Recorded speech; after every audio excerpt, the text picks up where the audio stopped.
الحمد لله نحمده ونستعينه ونستغفره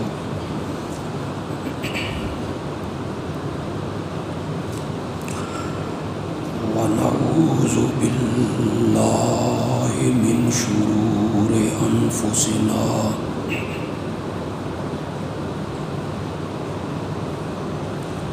ومن سيئات أعمالنا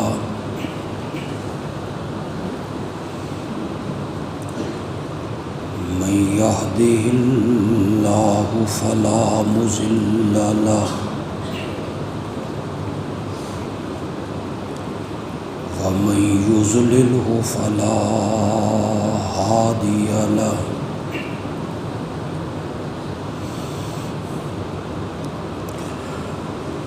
وأشهد أن لا إله إلا الله وحده لا شريك له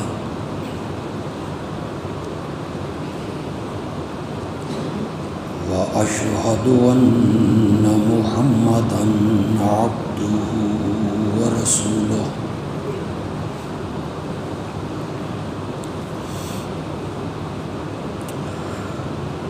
أما بعد فأعوذ بالله من الشيطان الرجيم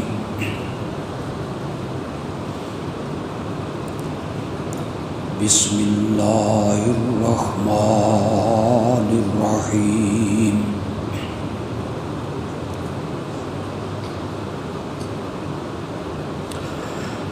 إن الله وملائكته يصلون على النبي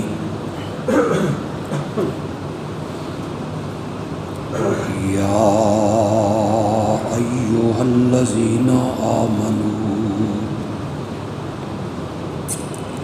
صلوا عليه وسلموا تسليما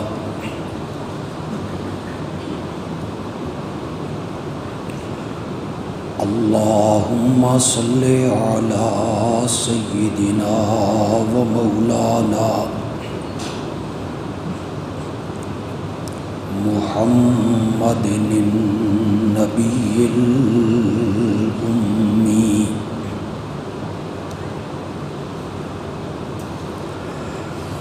وعلى آله وأصحابه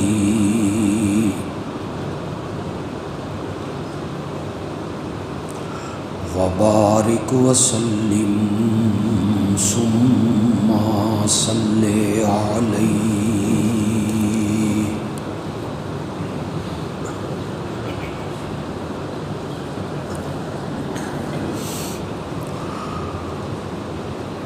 پچھلے خطبے میں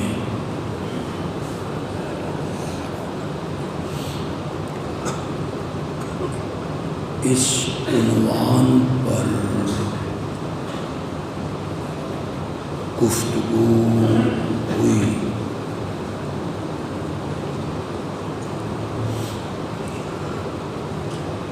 کہ جس طرح والدین کے اولاد پر حقوق ہیں،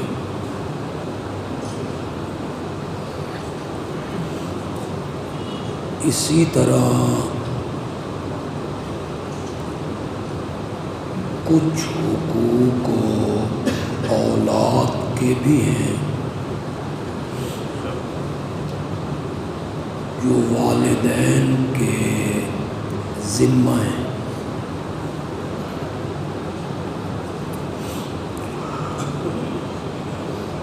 ان حقوق میں سب سے اہم اور سب سے ضروری حق جو ہے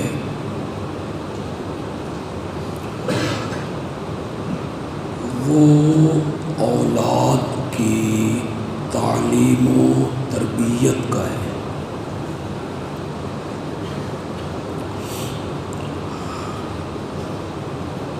کہ اپنی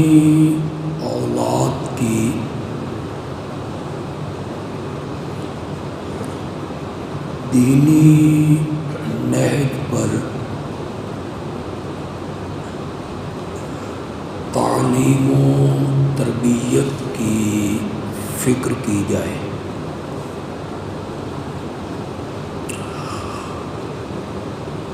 اور اس بگڑے ہوئے معاشرے میں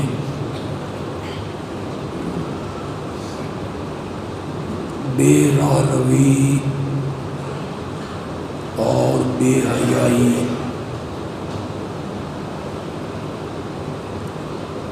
نیم برہنگی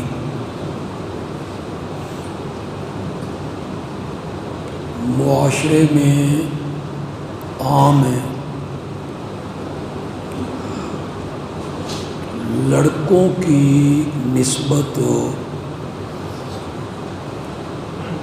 لڑکیوں کی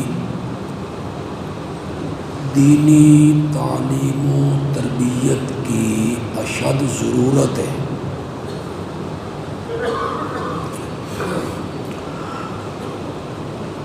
آج کی بیٹی نے کل ماں بننا ہے۔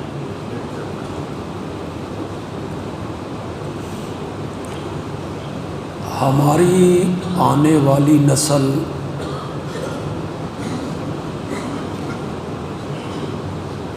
اس کی گود میں پلنی ہے۔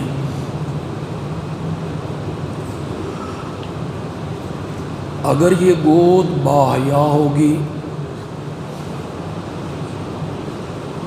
دیندار ہوگی، اسے جائز و ناجائز کی تمیز ہوگی، اسے حلال و حرام کے مابین فرق کا علم ہوگا، تو اس کی گود میں پلنے والی اولاد بھی یقیناً دیندار ہوگی۔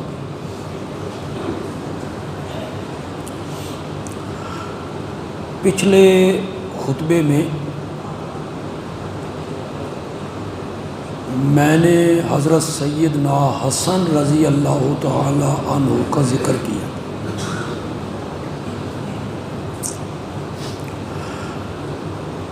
میں نے وہ ذکر کیوں کیا، اس کا نتیجہ میں بیان نہیں کر سکتا، ذہن میں نہیں رہا۔ حضرت حسن رضی اللہ تعالی عنہ کا ایثار، انکساری، عاجزی، دنیا کی دولت، حکومت سے بے رغبتی، گھر میں آئی ہوئی حکومت کو، خلافت کو صرف اس وجہ سے چھوڑ دینا کہ میری وجہ سے اگر مسلمان متحد ہو جائیں، ایک ہو جائیں، اتحاد ہو جائے تو میں چپ کر کے مدینے چلا جاتا ہوں۔ تاریخ میں حضرت حسن رضی اللہ تعالی عنہ کے اس کردار کی کوئی مثال موجود ہو؟ بے مثال ہیں اس میں۔ ہم حضرت سیدنا حسین رضی اللہ تعالی عنہ کا تذکرہ بہت کرتے ہیں، ہمارے علماء کرتے ہیں، ہم بھی کرتے ہیں کہ وہ ایک عظیم آدمی تھے، عظیم شخصیت تھے۔ نتیجہ میں یہ نکالنا چاہتا تھا کہ حسنین کریمین تب بنے تھے جب گود فاطمہ کی ملی تھی۔ کہنا میں یہ چاہتا تھا کہ گود سیدہ فاطمہ کی ہے رضی اللہ تعالی عنہ، اس گود میں انہوں نے پرورش پائی، سیدہ کی تربیت تھی، تعلیم تھی، تو پھر ان میں ایثار، قربانی، انکساری، عاجزی، دنیا سے بے رغبتی، بے لوث ہونا، بے غرض ہونا، یہ ساری خوبیاں اللہ نے ان میں اکٹھی کر جمع کر۔ اس دور میں لڑکوں اور بچوں کی تعلیم و تربیت کی بھی ضرورت ہے کہ آپ ان پہ نظر رکھیں. کہاں جاتے ہیں، ان کی سوسائٹی کیا ہے، ان کی اٹھک بیٹھک کن بچوں کے ساتھ ہے، یہ اس وقت کہاں گئے، یہ نظر رکھیں. لیکن بچوں کی نسبت ہمارے اس معاشرے میں اور دور میں بیٹیوں اور لڑکیوں اور بچیوں کی دینی تعلیم و تربیت کی انتہائی ضرورت ہے. اس کا آپ انتظام کریں، اس کی فکر کریں. آپ لوگ دیکھیں، جاہلیت میں آپ سورۃ نحل پڑھیں. جاہلیت کا ایک نقشہ قرآن نے کھینچا ہے کہ مشرکین میں سے کسی کو اگر بیٹی کی اطلاع دی جاتی کہ تیرے ہاں بیٹی کی پیدائش ہوئی ہے تو اس کا چہرہ سیاہ پڑ جاتا ہے، اندر ہی اندر وہ گھٹتا رہتا تھا، پریشان ہے، غمگین ہے، سوچتا ذلت برداشت کر کے اسے زندہ رہنے دوں کہ کل کسی کو داماد بنانا پڑے گا، یا گڑھا کھود کے اسے زمین میں دفن کر دوں. کچھ قبیلے ایسے تھے جو بیٹیوں کو زندہ قبروں میں گاڑ دیتے تھے. ایک آدمی نے اس کا تذکرہ میرے آقا کے سامنے کیا تو میرے آقا کی آنکھوں میں بھی آنسو آ گئے کہ جب میں نے اسے گڑھے میں ڈالا تو اس نے مجھے کس طرح بابا بابا کہا تھا، میری منتیں کس طرح کی تھی، لیکن مجھے کوئی ترس نہ آیا، میں نے مٹی ڈال دی. یہ مشرکین کا وتیرہ بیان کیا ہے قرآن نے. کیوں کیا ہے؟ یہ سبق دینے کے لیے کہ بیٹیوں کی پیدائش کو منحوس ہو نہیں سمجھیں، اسے باعث نحوست نہ سمجھیں کہ بیٹیوں کی پیدائش پر آپ کے چہرے لٹک جائیں. جس معاشرے سے ہم گزر رہے ہیں اس میں میرا گھرانہ ہو یا آپ کا گھرانہ ہو، علماء کا گھرانہ ہو یا غیر علماء کا گھرانہ ہو، نمازی لوگ ہوں یا بے نماز لوگ ہوں، تبلیغی ہوں یا غیر تبلیغی ہوں، دیندار کہلانے والے ہوں یا بے دین لوگ ہوں، سچی بات یہ ہے کہ جس خوشی اور مسرت کا اظہار ہم بیٹوں کی پیدائش پر کرتے ہیں، اس خوشی اور مسرت کا اظہار ہم بیٹیوں کی پیدائش پر نہیں. کبھی کسی نے مٹھائی بانٹی بیٹی کی پیدائش پر؟ کبھی کھل کے اس کا عقیقہ کیا کسی نے؟ جس طرح بیٹے کی پیدائش پر عقیقے ہوتے ہیں، بکرے ذبح ہوتے ہیں، برادری کو بلایا جاتا ہے، دوستوں کو اکٹھا کیا جاتا ہے، ایک دعوت کا اہتمام ہوتا ہے، لوگ مبارکباد دینے کے لیے آتے ہیں، تحفے تحائف لائے جاتے ہیں. سچی سچی بات دیکھیے، سوچئے، گریبان میں جھانکیے، کیا بیٹی کی پیدائش پر اس طرح کا رویہ، خوشی کا، مسرت کا، دعوت کا، مٹھائی کی تقسیم کا ہم نے کبھی کی ہے؟ تو کیا وہ وتیرہ اور وہ عادت جہالت والی، مشرکین والی، کیا ہمارے اندر بھی سرایت نہیں کر رہی ہے؟ اگرچہ ہم گڑھے میں تو انہیں نہیں دفن کر رہے ہیں، اس کا آواز کم کریں جی، گڑھے میں دفن تو ہم انہیں نہیں کر رہے ہیں، لیکن اس طرح کی خوشی کا اظہار بھی ہم نہیں کر رہے. آپ کے کسی کزن کے ہاں ایک بیٹی کی پیدائش، دو بیٹیوں کی پیدائش، 3 کی، 4 کی، لگاتار چوتھی بیٹی پیدا ہو جائے تو آپ ان کے گھر جا کے کیا کہتے ہیں؟ مبارک ہوئے بھائی، اللہ تین دھی دیتی ہے. خاص کر ہماری عورتوں میں یہ زیادہ عادت ہے، اللہ دی مرضی بھائی، یعنی تعزیت ہو رہی ہے، اس بیٹی کی پیدائش پر تعزیت کا اظہار ہو رہا ہے، اللہ دی مرضی بھائی. چوتھی بیٹی آپ کے گھر میں ہو گئی ہے۔ تو ہمارے ہاں بھی بیٹی کی پیدائش کو بیٹے کی پیدائش کی طرح باعث مسرت نہیں سمجھا جاتا، اسے ختم کیجئے۔ یہاں جو نوجوان بیٹھے ہو جن کی ابھی شادیاں نہیں ہوئی یا نئی نئی شادیاں ہوئی ہیں، کیسے بڑھ چڑھ کے بیوی کو کہتے ہو مجھے تو پہلا بیٹا چاہیے، اس کے اختیار میں ہے، اس کے بس میں ہے بیٹا دینا تجھے؟ کئی لوگ کئی گھرانوں میں اس پر طلاقیں ہو گئیں، 2-3 بیٹیوں کی پیدائش کے بعد طلاقیں ہو گئیں، کو طلاق دے دی جائے۔ ایک خبر پڑی دروغ برگردن راوی کے اسپتال میں، ایک عورت نے بچی کو جنم دیا اور جنم دینے کے کچھ دیر بعد وہ وہاں سے بھاگ کھڑی۔ نرسوں نے اور عملے نے پکڑا کہ کیا بات ہے، وہ کہلے مجھے وہ قتل کر دے گا۔ کہ کون؟ کہ میرا شوہر۔ اس نے کہا اس دفعہ بیٹی پیدا ہوئی تو میں تجھے قتل کر دوں۔ اب بیٹی کی پیدائش پہ اس عورت کا کیا قصور؟ کتنی بڑی جہالت ہے۔ پڑھے لکھے لوگ ہو، تم تو کہتے ہو ہم تعلیم یافتہ لوگ ہیں، تعلیم یافتہ لوگوں کا یہی رویہ ہوتا ہے۔ میڈیکل سائنس کیا کہتی؟ میڈیکل سائنس کا کیا فیصلہ ہے؟ بیٹے کا پیدا نہ ہونا، اس میں قصور عورت کا نہیں ہے، قصور تیرا ہے، کمی ہے تو تجھ میں۔ سزا تو اپنی بیوی کو دینا چاہتا ہے، عورت کو دینا چاہتا ہے کہ بیٹی کیوں پیدا ہو رہی ہے؟ بیٹی کی پیدائش کو منحوس سمجھا جا رہا ہے، جبکہ بیٹیاں رب کی رحمت ہیں۔ میرے آقا نے فرمایا، پہلے آپ نے 3 بیٹیوں کا ذکر کیا، ترمذی کی غالباً حدیث کہ جس میرے امتی کے گھر 3 بیٹیاں ہوں،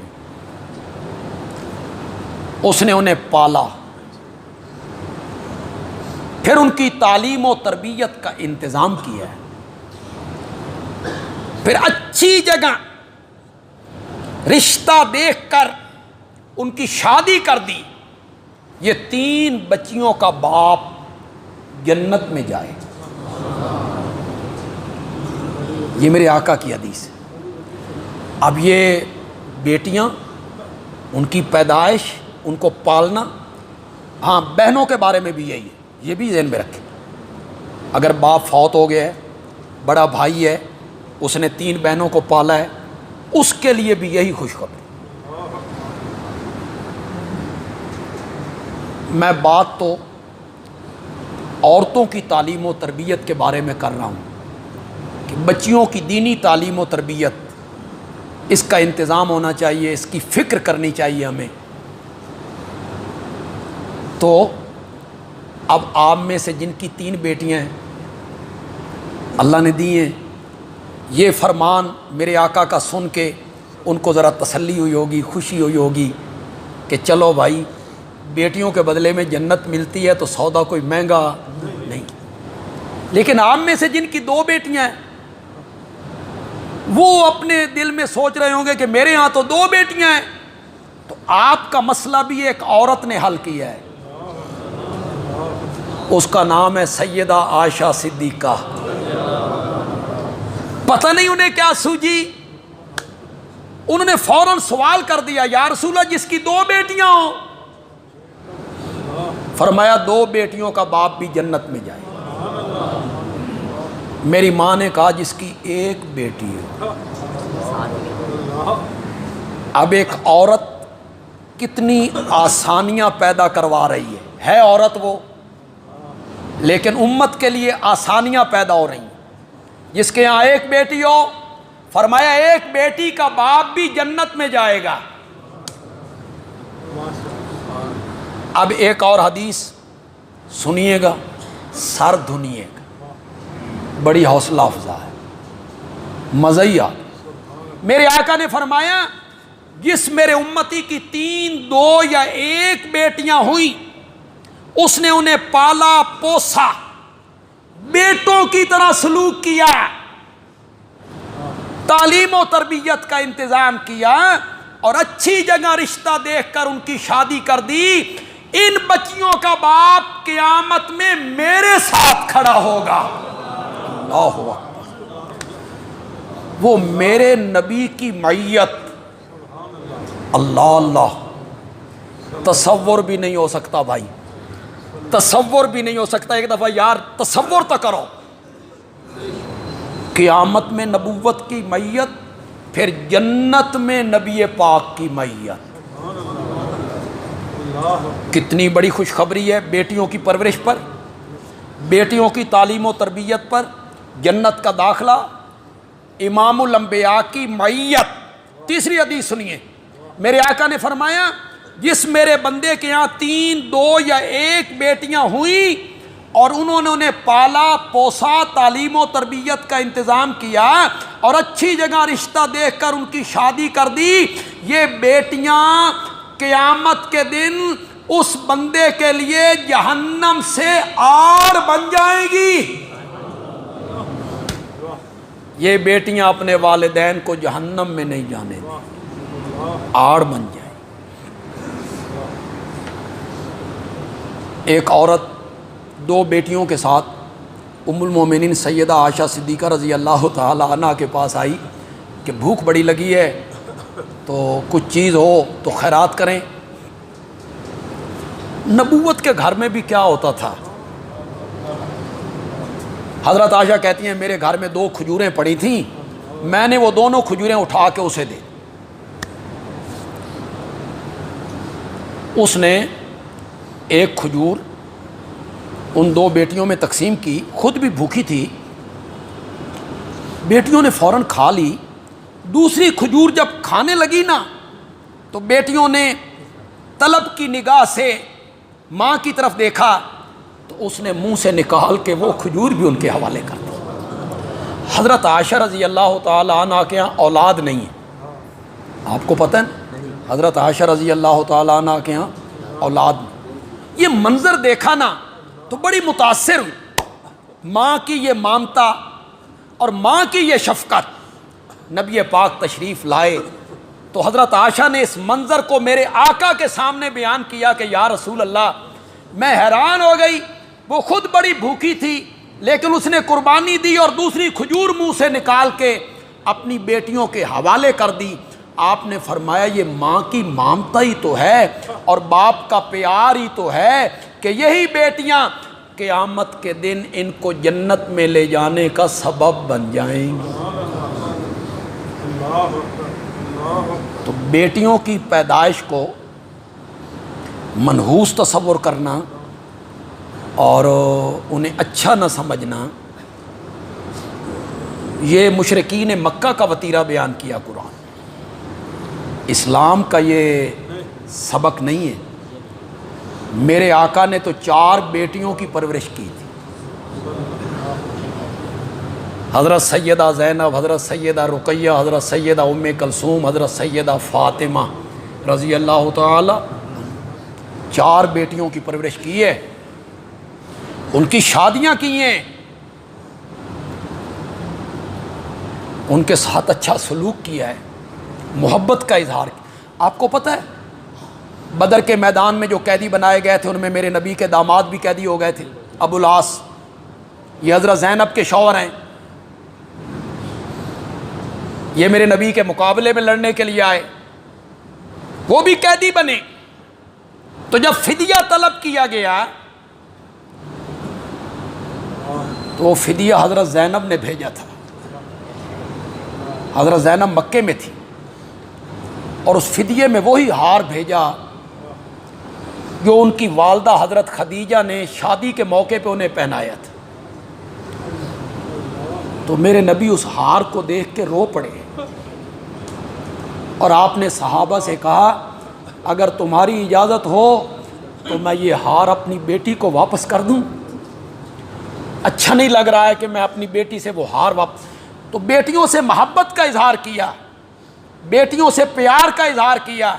حضرت زینب رضی اللہ تعالی عنہ جو آپ کی پہلی بیٹی ہیں، بڑی بیٹی ہیں، ان کے متعلق فرمایا ہی افضل و بناتی، میری تمام بیٹیوں میں سے افضل بیٹی زینب ہے،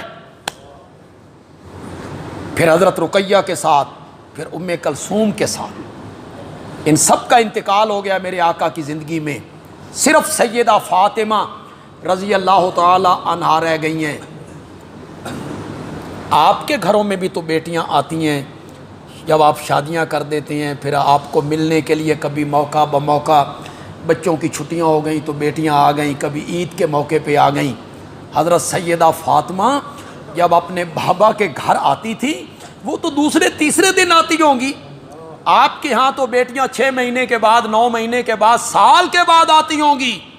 تو جب بھی سیدہ فاطمہ تشریف لاتی تو میرے آقا اٹھ کر بیٹی کا استقبال کیا کرتے، بیٹی کو عزت عطا کی، بیٹی کو عظمت عطا کی، ماتھے کو بوسہ دیا، چوما، اور اپنی چادر بچھا کے بیٹی کو اس پر بٹھایا۔ تو بیٹیوں کی پیدائش کو منحوس نہیں سمجھ، ہمارے ہاں ہمارا معاشرہ ایسا ہے۔ مجھے شہریوں کا تو پتہ نہیں ہے، یہاں تو چونکہ تعلیم کا ذرا زیادہ زور ہوتا ہے، حالات بدل گئے ہیں، اور ہر ایک کو اپنے حق کا بھی پتہ چل گیا ہے، دھیاں نوں بھی پتہ لگ گیا بھی ساڈا بھی حق ہے، تو بھائیوں کے مقابلے میں بھی کبھی کبھی آ جاتی۔ تو ہمارے دیہاتوں میں کیا ہوتا تھا کہ جب سالن پکتا ہے، کبھی گوشت پکا ہے، تو وہ جو بوٹیاں ہیں اور وہ جو ساری تری مری ہے وہ بیٹے کے لیے، بچ گیا تو چلو۔ یہ کیوں امتیازی سلوک ہے؟ بیٹوں کے ساتھ اور بیٹیوں کے ساتھ شریعت نے اس سے منع کی۔ شریعت نے یہ کہا کہ بیٹیوں کے ساتھ بھی وہی سلوک کرو، وہی پیار، وہی محبت، وہی عزت جو اپنے بیٹوں کو دیتے۔ تو بیٹیوں کی تعلیم اور تربیت دینی نہج پر اس معاشرے میں جہاں سے ہم گزر رہے ہیں انتہائی ضروری۔ یہ جو ہمارے ہاں ایک تصور ہے کہ عالم بنے گا مرد بنے گا، حافظ بنے گا مرد بنے گا، قاری بنے گا مرد بنے گا، مفسر، محدث یہ مرد ہی بن سکتا ہے۔ عورت کا کیا کام؟ یہ گھر کے برتن دھوئے، کپڑے دھوئے، فرش کی صفائیاں کرے، بچے پالے، اسے لکھانے پڑھانے کی کیا ضرورت ہے؟ پہلے دور میں تو خیر اس کی ضرورت سمجھی نہیں جاتی۔ جس دور میں ہم نے تعلیم حاصل کی ہے مدارس میں، لڑکیوں کا کوئی مدرسہ ہوتا ہی نہیں، کوئی مدرسہ نہیں، اس طرف توجہ نہیں تھی، علماء کی بھی توجہ نہیں تھی۔ وہ محلے میں کوئی عورت، بوڑھی عورت قرآن پڑھاتی ہے، ناظرہ وہاں بھیج دیا، چلو قرآن پڑھ۔ وہ جس طرح قرآن پڑھاتی تھی وہ بوڑھی عورت، سبحان اللہ، اس بیچاری کو جس طرح آتا تھا وہ علم آگے منتقل کر دیتی۔ میں کہا کرتا ہوں کہ جس طرح وہ قرآن پڑھاتی تھی، کبھی جبریل وہ قرآن سن لے تو جبریل بھی کانوں کو ہاتھ لگا کے بھاگ جائے، بھئی او قرآن نہیں جڑا میں لے کے آئے۔ وہ بیچاری کو جس طرح پڑھانا آتا تھا اس نے پڑھ دیا۔ چلو مجہول ہی پڑھو، وہ بوڑھی عورتیں تو مجہول پڑھتی تھی، الحمدو اہدنا الصراط غیر المغضوب تو مجہول پڑھتی۔ ان کے سامنے جب آپ معروف پڑھیں گے الحمدو اہدی غیر، غیر نہ غیر، تو وہ بوڑھی عورتیں کہیں گے تو پڑھ دی غلط پئی، اے غیر نہیں بلکہ غیر ہے۔ وہ بوڑھی عورتیں مانتی نہیں، وہ نئی بچیوں کو جو معروف پڑھتی ہیں انہیں کہتی ہیں تم غلط پڑھ رہی ہو۔ تو اس میں کا وتیرہ یہ تھا، کسی عورت قرآن پڑھا رہی ہے محلے میں، اس سے قرآن پڑھ لیا، زیادہ سے زیادہ کہیں جا کے تعلیم الاسلام پڑھ لیا، یا بہت بڑی کتاب تھی تو بہشتی زیور، اللہ اللہ خیر صلی اللہ، اس کے بعد عورت کی تعلیم کیا ہو گئی؟ رواج ہی نہیں تھا، بچیوں کے مدارس ہی نہیں تھے، ان کی تعلیم و تربیت کا کوئی انتظام نہیں تھا۔ یہ تو پچھلے 15-20 سال سے توجہ اس طرف گئی کہ جس طرح لڑکوں کے مدارس ہیں، بچیوں کے مدرسے بھی ہونے چاہیے، اور بچیاں بھی دینی تعلیم حاصل کریں، قرآن کا ترجمہ پڑھیں، گرامر پڑھیں، حدیث پڑھیں، فقہ پڑھیں، اصول فقہ پڑھیں، انہیں فقہ کے اصول کا علم ہو، انہیں فقہ کے مسائل کا علم ہو، انہیں حدیث کا علم ہو، اصول حدیث کا علم ہو، انہیں قرآن کا ترجمہ آتا ہو، قرآن کی تفسیر آتی ہو۔ تو میرا خیال یہ ہے، اور آپ یقیناً اتفاق کریں گے کہ اگر ایک مرد عالم ہو سکتا ہے تو ایک عورت بھی عالمہ، وہ عالمہ کیوں نہیں ہو سکتی؟ ہم تاریخ میں دیکھتے ہیں تو بڑی بڑی ہمیں عورتیں نظر آتی ہیں جنہوں نے حدیث تک کی کتابیں املا کی ہیں، یا ان کے والد عالم تھے اور والد لکھواتے چلے جاتے تھے اور بیٹی لکھتی چلی جاتی، انہوں نے امت پہ احسان کیے۔ ایسی ایسی تاریخ میں عورتیں ہمیں ملتی۔ بھئی ایک مرد اگر قرآن کا مفسر ہو سکتا ہے تو عورت قرآن کی مفسرہ کیوں نہیں ہو سکتی؟ وہ محدثہ کیوں نہیں ہو سکتی؟ وہ قرآن کی قاریہ کیوں نہیں ہو سکتی؟ اگر عورت محنت کرے تو وہ قرآن کی عالمہ بھی بن سکتی، اس کی ذہانت، فطانت، متانت، ذکاوت، حافظہ، مردوں میں بھی بڑے بڑے ذہین لڑکے ہوتے ہیں تو لڑکیوں میں بڑی بڑی ذہین لڑکیاں ہیں، ان کا حافظہ بڑا قوی ہے، ذہانت بہت زیادہ ہے۔ پتہ نہیں میرے اشارے کو کتنے لوگ سمجھ پائیں گے۔ عورت اگر علمی میدان میں آگے بڑھے تو کبھی کبھی اتنی آگے بڑھ جاتی ہے کہ فاروق اعظم جیسا آدمی بھی اس کے دروازے پہ کھڑے ہو کے مسائل پوچھنے لگ گیا۔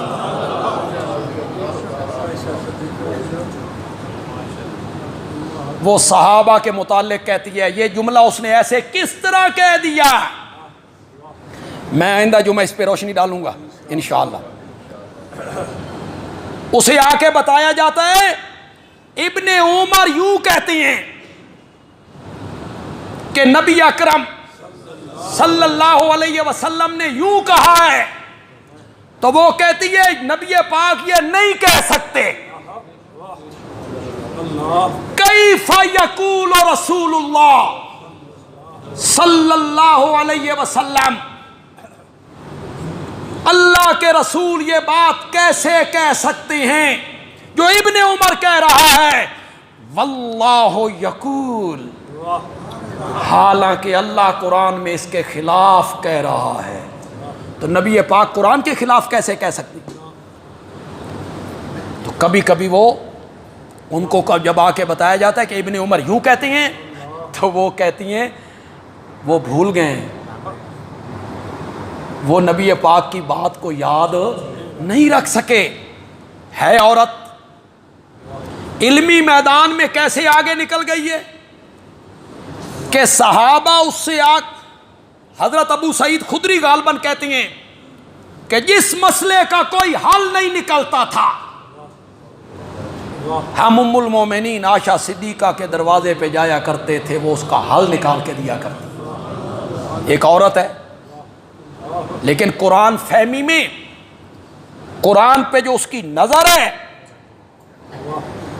اس میں وہ اتنی آگے نکل گئی ہے کہ صحابہ اس کے دروازے پہ کھڑے ہو کر مسائل پوچھنے لگ جاتے ہیں۔ تو اگر عورت کی تربیت کی جائے، بچی کی تربیت کی جائے دینی نہج پر، ہماری بھی تو عورتیں ہیں۔ ہجرت والی رات میرے آقا چھپ چھپا کے اپنے گھر سے نکل آئے، اور آئے حضرت سیدنا صدیق اکبر رضی اللہ تعالی عنہ کے دروازے پر، آ کے کہا ہجرت کا حکم ہو، تو میرے لیے کیا حکم ہے؟ آپ نے فرمایا ساتھ یہ بھی حکم ہوا ہے کہ تجھے ساتھ لے کے جاؤں۔ اللہ نے حکم دیا ہے، فریقین کی کتابوں نے لکھا، صرف اہل سنت کی کتابیں نہیں، فریقین کی کتابوں نے لکھا، اللہ نے حکم دیا ہے کہ میں ہجرت کے سفر میں تجھے اپنا رفیق بناؤں۔ کیوں بھائی لوگوں؟ میرے نبی کے گھر کا محاصرہ ہو گیا ہے، تلواریں لے کے کھڑے ہیں، باہر نکلیں گے قتل کر دیں گے۔ میرے نبی اللہ کی رحمت سے وہاں سے نکلنے میں کامیاب ہو گئے، اللہ نے مشرکین کو اندھا کر دیا، وہ دیکھ ہی نہ سکے۔ میرے نبی نکل آئے، میرے نبی نکل آئے۔ سچی سچی بات کرنا، یہ جو دشمنیوں والے لوگ ہیں، ان کے گھر پہ دشمن آ جائیں، چاروں طرف سے مکان کو گھیر لیں اور وہ آدمی اندر محصور ہو جائے، باہر لوگ بندوقیں لے کے کلاشن کوفے لے کے کھڑے ہوں، اور کسی طریقے سے وہ وہاں سے نکل جائے، اپنے گھر سے نکل جائے، کسی چور دروازے سے نکل جائے، تو دشمنوں کے نرغے سے نکلنے کے بعد پھر وہ دوسرے دشمن کے گھر چلا جائے گا۔ بولو تو صحیح یار، بولو تو صحیح یار۔ تمہیں شرم نہیں آتی باتیں کرتے ہوئے کہ یہ نبی پاک کے مخالف تھے؟ تمہیں شرم نہیں آتی یہ کہتے ہوئے کہ یہ منافق تھے؟ میرے نبی اپنے گھر سے نکلے اور کوئی آدمی بھی قاتلوں کے نرغے سے نکلنے میں کامیاب ہو جائے تو اسی کے گھر میں جائے گا جو اس کا سب سے گہرا دوست ہوگا، گہرے دوست کے گھر جائے، جس پر اعتبار بھی ہو، اعتماد بھی ہو۔ میرے نبی کو اعتماد بھی تھا، اعتبار بھی تھا سیدنا صدیق اکبر پر۔ پتہ نہیں کس طرح کی باتیں کر لیتے ہو، سٹیج پہ آ کے، میک پہ آ کے، مجمع کے سامنے، فیس بکوں پہ، پتہ نہیں تمہارا ضمیر تمہیں کس طرح اجازت دے دیتا ہے کہ تم صدیق اکبر اور فاروق اعظم جیسے افراد کی بھی کردار کشی کرنے لگتے ہو، ان کے ایمان میں شک کرنے لگتے ہو، ایسے ایسے جملے بولتے ہو کہ زمین کو پھٹ جانا چاہیے، آسمان کو ٹوٹ جانا چاہیے، پہاڑوں کو اپنی جگہ سے ہٹ جانا چاہیے، ستاروں کو ٹوٹ کے زمین پہ آ جانا چاہیے۔ جتنے غلیظ اور گندے جملے تم ان مقدس لوگوں اور پاگلو، پتہ نہیں آگے سننے والے کون ہیں، پتہ نہیں وہ کون ہیں جو داد بھی دے رہے ہیں، ہاتھ بھی بلند کر رہے ہیں۔ حضرت سیدنا صدیق اکبر اور حضرت سیدنا فاروق اعظم، ان دونوں ہستیوں کے لیے کوئی فضیلت میں حدیث نہ ہو، کوئی کارنامہ نہ ہو، ان کی فضیلت کے لیے ایک یہی بات کافی ہے کہ آج بھی وہ محمد کے سینے کے ساتھ موجود ہیں۔ تمہیں شرم نہیں آتی بات کرتے ہوئے؟ کس نے سلایا تھا؟ کس نے قبریں بنوائی تھیں؟ نبی پاک کی قبر منور کے ساتھ صدیق و فاروق کی قبریں کس نے بنوائی تھیں؟ حیدر کرار نے بنوائی تھی۔ کیوں تلوار سونت کے سامنے نہیں آئے؟ حضرت علی کیوں تلوار اٹھا کے سامنے نہیں آئے کہ میں ان منافقوں کو اس حجرے میں محمد عربی کے ساتھ دفن نہیں ہونے دوں گا. کیوں نہیں آئے؟ اگر کسی مصلحت کی وجہ سے جس طرح تم کہتے ہو وہ سامنے نہیں آئے تو جس مصلحت کی وجہ سے حضرت علی نے حیا کر لیا تھا اسی مصلحت کو سامنے رکھ کر تم بھی حیا کرو. تم حیا کیوں نہیں کرتے؟ حضرت علی نے تو حیا کر لیا, تم کہتے ہو حیا کر لیا, چپ کر گئے. دفن ہو گئے حضرت ابوبکر بھی, دفن ہو گئے حضرت عمر بھی. ان کی اللہ اکبر. تم منافق کہتے ہو کہ انہوں نے اوپر سے کلمہ پڑھا, پھر انہیں خلافت کا سب کر لی, سیدہ فاطمہ کے گھر کو جلایا, سیدہ فاطمہ پہ انہوں نے ظلم کیے تھے, یہ منافق تھے. اور پاگلو قرآن پڑھو.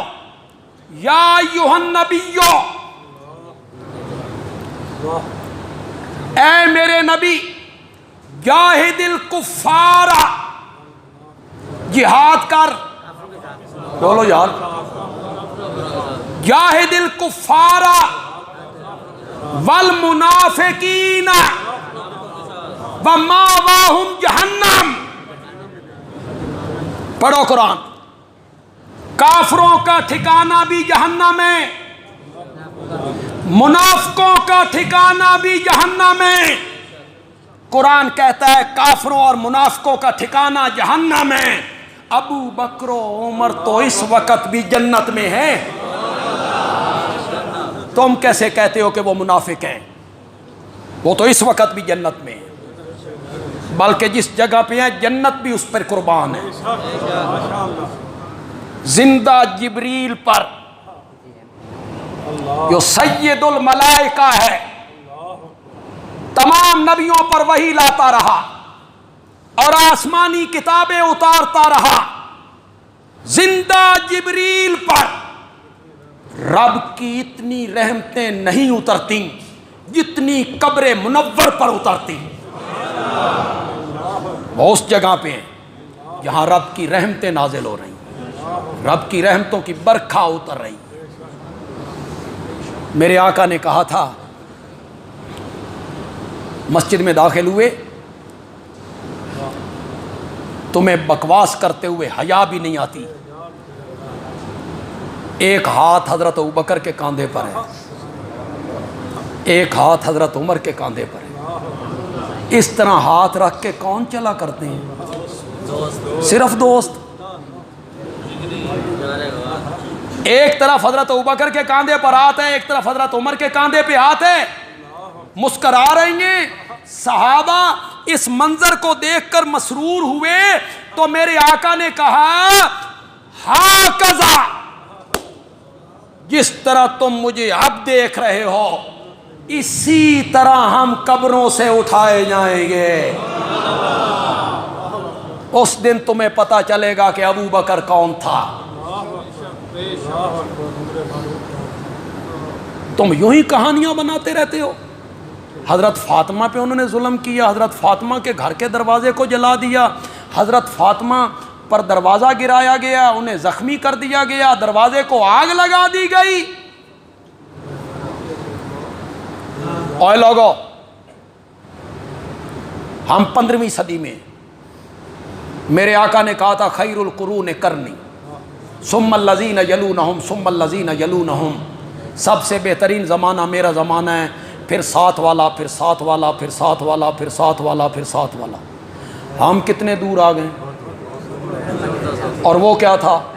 خیر القرون. بولو جتنے لوگ بیٹھے ہو, نمازی, بے نمازی, داڑھیوں والے, داڑھی منڈے, بولو آج اگر آپ کے سامنے خدا نخواستہ فرض کرو سیدہ فاطمہ کے دروازے کو آگ لگائی جائے, دروازہ اکھیڑا جائے اور آگ لگائی جائے اور حضرت فاطمہ کو تھپڑ مارے جائیں, کرو گے برداشت؟ کرو گے؟ پھر ثابت کیا کرنا چاہتے ہو؟ میرے نبی نے یہ جماعت تیار کی تھی کہ میرے نبی کے انتقال کے 3 دن بعد میرے نبی کی بیٹی پہ ظلم ہوتے رہے اور سارے چپ ساتھ کے بیٹھے رہے. اس کا مطلب تو یہ ہوا حضرت علی دا ایک ووٹ بھی نہیں سی. یہی کہنا چاہتے ہو؟ حضرت علی کا کوئی ہمدرد نہیں تھا، حضرت علی کا کوئی جتھا نہیں تھا جو باہر نکلتے روکتے ان کو. سب تم نے افسانے تراشے، جھوٹ بنائے ہیں، تم نے افسانے تراشے ہیں، تم نے جھوٹ بنائے ہیں، گھڑے ہیں، پھیلائے ہیں متنفر کرنے کے لیے. نبی کی بیٹی کے ساتھ یہ ظلم ہوا، توبہ توبہ، یہ بڑے ظالم لوگ تھے.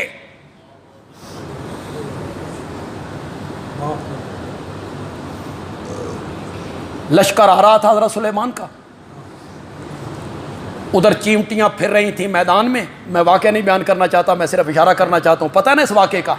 چیمٹیاں پھر رہی تھیں میدان میں. وہ جو ملکہ تھی اس کو رب نے دکھایا بھی سلیمان آ رہا ہے، لاؤ لشکر سمیت، یہیں سے گزرنا ہے، تیری رعیت کو کچل دے گا.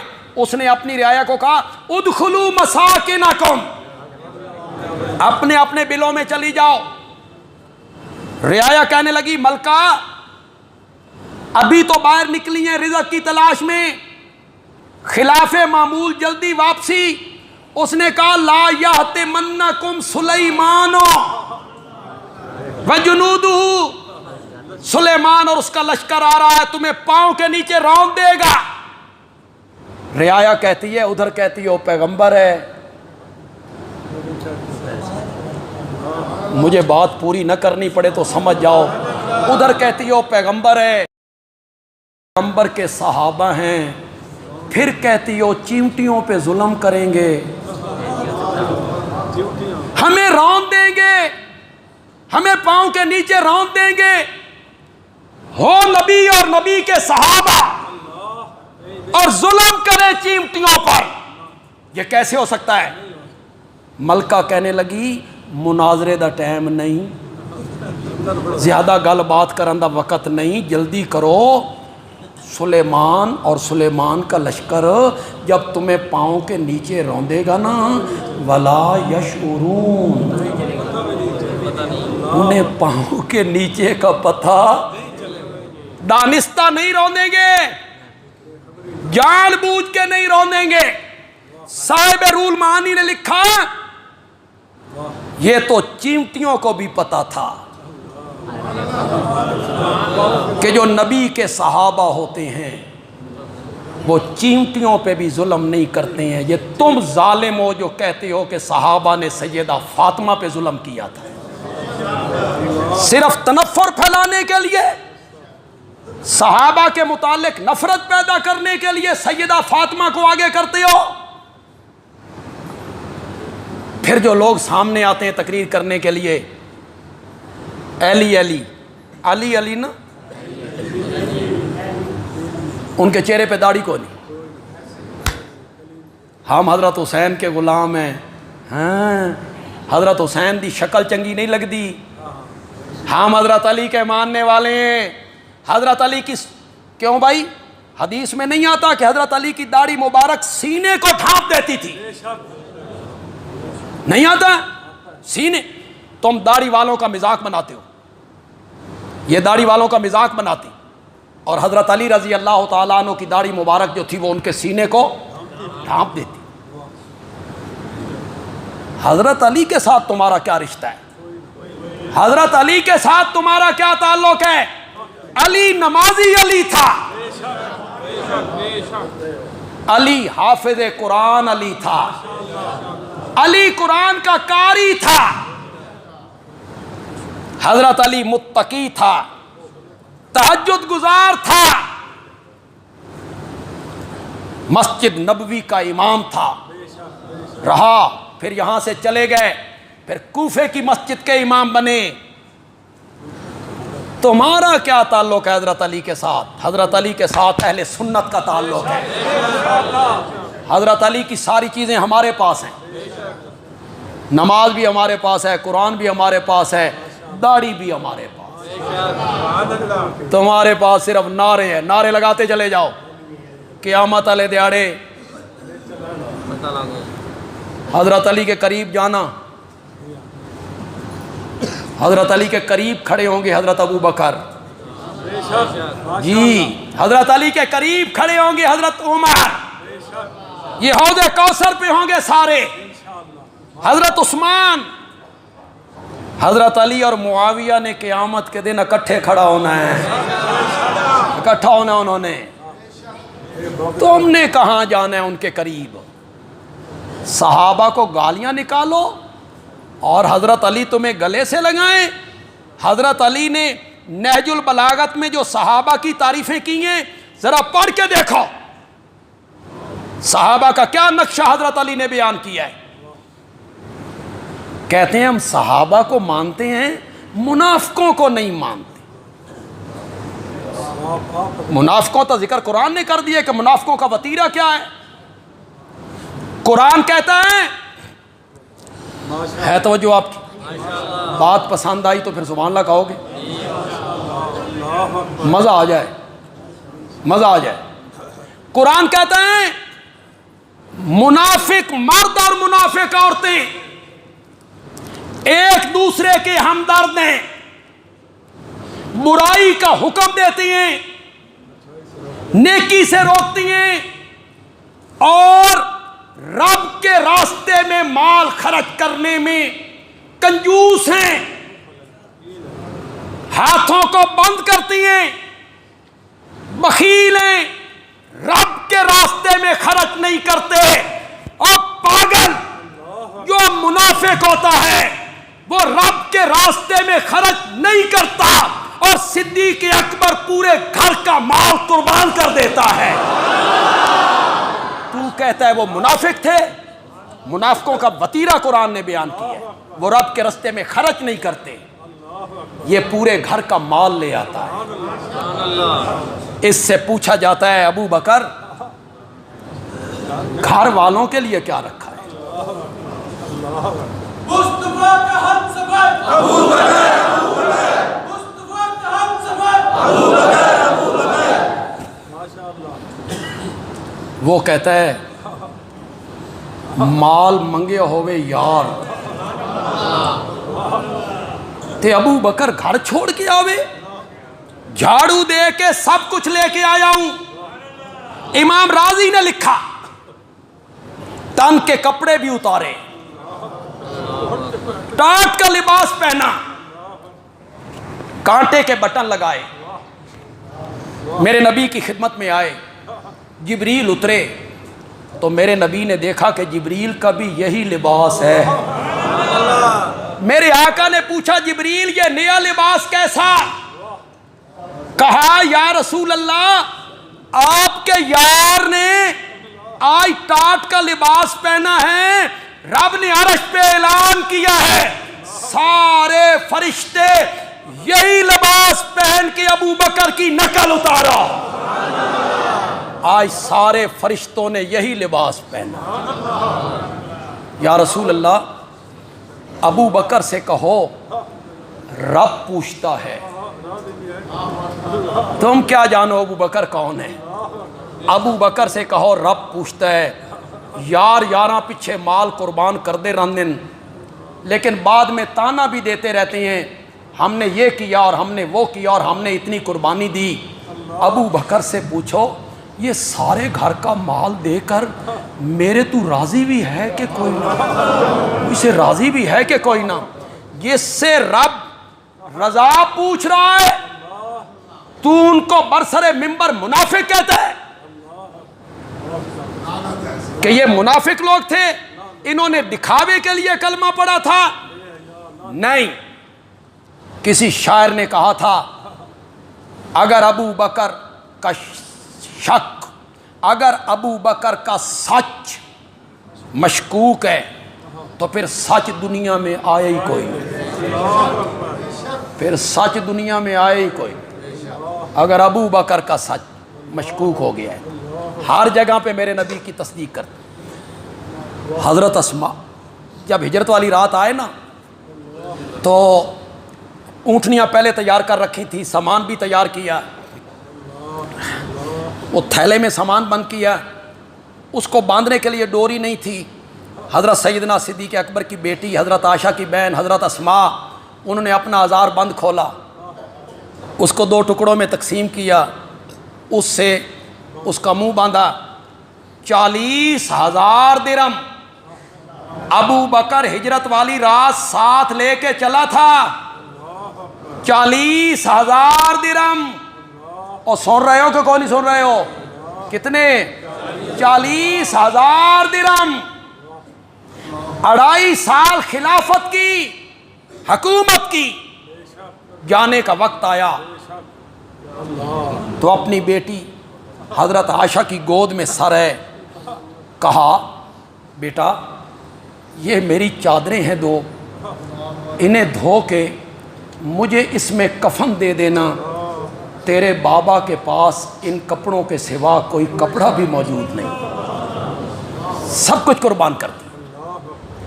حضرت عائشہ نے کہا بابا ہم نئے کپڑے خریدیں گے، نیا کفن خریدیں گے، نئے کپڑوں میں آپ کو کفن دیں گے. کہا بیٹا نئے کپڑے زندوں کو اچھے لگتے ہیں، ہم مرنے والوں کے لیے نئے کیا اور پرانے، ہم مرنے والوں کے لیے نئے کیا اور پرانے کیا. پتہ نہیں بندیالوی کے اشارے کو کتنے لوگ سمجھتے ہیں. جو سمجھ جائیں گے ان کی سبحان اللہ بتائے گی کہ وہ سمجھ گئے ہیں. جو ابو بکر کفن کے لیے نیا کپڑا لینا نہیں چاہتا، وہ لوگ قبروں پر چادریں ڈالنے کے کس طرح قائل ہو سکتے ہیں کہ وہاں آپ غلاف چڑھاتے چلے جائیں، ریشمی کپڑے چلاتے چلے جائیں. وہ تو کفن لینے کے لیے بھی تیار. 40,000. جو میں بات آپ کو بتانا چاہتا ہوں، ہمارے ہاں ہم اپنے گھروں میں ذرا جھانک کے دیکھیے، آپ کی بیٹی ہو اس طرح کے حالات پیش آ جائیں تو کیا ہوگا؟ سر پہ اٹھا لیں گے ساری چیزیں، بد دعائیں ہوں گی، کچھ چھوڑ کے جاؤ، سب کچھ لے کے جا رہے ہو، سن بھکھا مارنا جے اسی کتھے. وہ چلے گئے تو حضرت ابو بکر کے جو والد ہیں ان کا نام ہے عثمان. حضرت ابو بکر کے والد کا کنیت ہے ابو قحافہ. وہ نابینا ہے، نابینا ہے. وہ پوچھتے ہیں اپنی پوتیوں سے، او پترو کچھ ابا چھوڑ کے بھی گیا کہ نہیں، کچھ چھوڑ کے گیا یا نہیں؟ تو حضرت اسماء کہتی ہیں بابا بہت کچھ چھوڑ گئے ہیں، بہت کچھ چھوڑ گئے ہیں. انہوں نے کہا مجھے دکھاؤ مجھے دکھاؤ. انہوں نے کیا کیا؟ کنکریاں اکٹھی کی، ان پہ کپڑا ڈالا.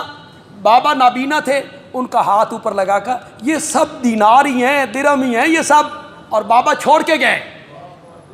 کیا بات ہے اسماء کی، عورت ہی ہے نا، لڑکی ہے نا. پھر ابو جہل آیا، اس نے پوچھا بابا کہاں ہیں؟ نے کہا مجھے کیا پتا کہاں ہیں. اس نے تھپڑ مارا، یہ دروازے کی دوسری چوکھٹ پہ جا لگی، کان کی بالی گر گئی. اس نے مارا اتنا کہ بے ہوش ہو گئی، مار کھا رہی ہے. یہ ایک لڑکی تو ہے نا. وہ کہتا ہے بابا کہاں ہیں؟ ہوش آیا، ابو جال کھڑا ہے. اسماء کہتی ہیں سنا، میری رگوں میں ابو بکر کا خون دوڑتا ہے، مر جاؤں گی، محمد کا راز نہیں بتاؤں گی، نہیں بتاؤں گی محمد کا راز صلی اللہ. یہ روٹیاں پکا کے بھی پہنچا رہی. لڑکی تو ہے، اگر تعلیم و تربیت کا صحیح انتظام ہو تو لڑکیاں بھی یہ کردار ادا کر سکتی. ہمارے مدارس کے تعلیمی سال کا آغاز ہو رہا ہے انشاءاللہ، کل سے آغاز ہو رہا ہے. لڑکوں کا بھی اور لڑکیوں کا بھی، دونوں مدارس کا کل سے آغاز ہو جائے گا. جو نیا داخلہ ہے بچیوں کا، وہ 3 سال کا کورس ہے. 3 سال، 2 سال وفاق المدارس کے ساتھ ہے، اس کی سند جاری ہوتی ہے وفاق المدارس کی. تیسرا سال ہمارا اپنا ہے جس میں ہم ان بچیوں کو حدیث پڑھا دیتے ہیں، بخاری، ترمذی، مشکات، قرآن کا ترجمہ. قرآن کا ترجمہ ہم 2 مرتبہ پڑھاتے ہیں 3 سالوں میں، 2 مرتبہ، تاکہ قرآن میں ان کو شغف ہو، مہارت ہو جائے. اس میں گرامر بھی ہے، عربی گرامر جس کو ہم صرف و نحو کہتے ہیں. کچھ فقہ کی کتابیں بھی، کچھ حدیث کی کتابیں بھی. 2 سال کا کورس تو بڑا آسان سا کورس، بچیوں کو کوئی تکلیف نہیں ہوتی، پڑھی لکھی بچیاں 8ویں 10ویں پڑھی لکھی بچیوں کو کوئی پریشانی نہیں ہوتی، صرف گرامر پڑھنے میں ان کو تھوڑی سی دقت ہوتی ہے کہ وہ ایک نئی بات ہوتی ہے، لیکن وہ جب سمجھ جاتی ہیں تو ان کے لیے آسانی ہوتی ہے۔ کل سے یہ داخلے شروع ہو رہے ہیں، داخلے بھی پڑھائی بھی۔ سامنے مین سڑک پہ اس کا دروازہ ہے ہمارے بنات کے مدرسے کا، مسجد کے دروازے کے ساتھ۔ میں اہل محلہ سے جو ہمارے محلے کے دوست ہیں، اربن ایریا 25 بلاک، یہ ادھر کی بخشی کالونی ہمارا پیچھے محلہ، ان کے لیے بڑی آسانی، نہ رکشہ لگوانا ہے، نہ موٹر سائیکل پہ چھوڑنا ہے، بچیاں خود بخود آ سکتی ہیں، محلے کے اندر ہے۔ تو ہمارے محلے کے لوگ جو ہیں، ہمارے نمازی جو ہیں، وہ اس طرف راغب ہوں۔ بچیاں اگر گھر میں بیٹھی ہیں، ایف اے کرنے کے بعد، بی اے کرنے کے بعد بیٹھی ہیں گھر میں، فارغ ہیں، تو وہ آئیں، تھوڑا سا دین پڑھ لیں، اللہ کا قرآن پڑھ لیں، اللہ کا دین پڑھ لیں، ان کی تربیت صحیح ہو جائے۔ ورنہ جو مڈل پاس بچی ہے، اس سے کم درجے کی بچیاں ہم نہیں لیں گے، مڈل سے نیچے نہیں لیں گے۔ کم از کم اس کی تعلیم کتنی ہونی چاہیے؟ مڈل، 8ویں جماعت، اس سے اوپر جتنی بھی تعلیم ہو۔ تو ارد گرد کے جو لوگ ہیں، اگر آپ موٹر سائیکل پہ چھوڑ کے جا سکتے ہیں سواری پر، تو آپ کے لیے بھی آسانی ہے۔ سکول ٹائم ہے جی، ہم نے ٹائمنگ وہی رکھا ہے جو سکول کے لیے، یہ آپ کے لیے ہم نے آسانی کی ہے کہ اگر آپ نے 2 بچوں کو چھوڑنا ہے، ایک کو سکول چھوڑنا ہے، ایک کو یہاں چھوڑنا ہے، تو آپ کو دقت نہ ہو، ایک ہی دفعہ آپ دونوں بچوں کو چھوڑ دیں، مدرسے میں بھی اور سکول میں بھی۔ سکول ٹائمنگ ہے، چھٹی کا بھی اور ابتدا کا بھی، آغاز کا بھی۔ تو آپ اپنا ذہن بنائیں، بچوں کو آپ حفظ کروانا چاہتے ہیں، اس کے لیے آپ رابطہ کریں۔ بچہ آپ کا حافظ ہے، آپ اسے قاری بنانا چاہتے ہیں، اس کے لیے رابطہ کریں۔ اور آپ بچے کو عالم بنانا چاہتے ہیں تو اس کا 8 سال کا کورس ہے، اس کے لیے بھی آپ توجہ کریں گے اور اس پر سوچ بچار کریں گے۔ آپ پچھلے جمعے ہمارے ایک بڑے بزرگ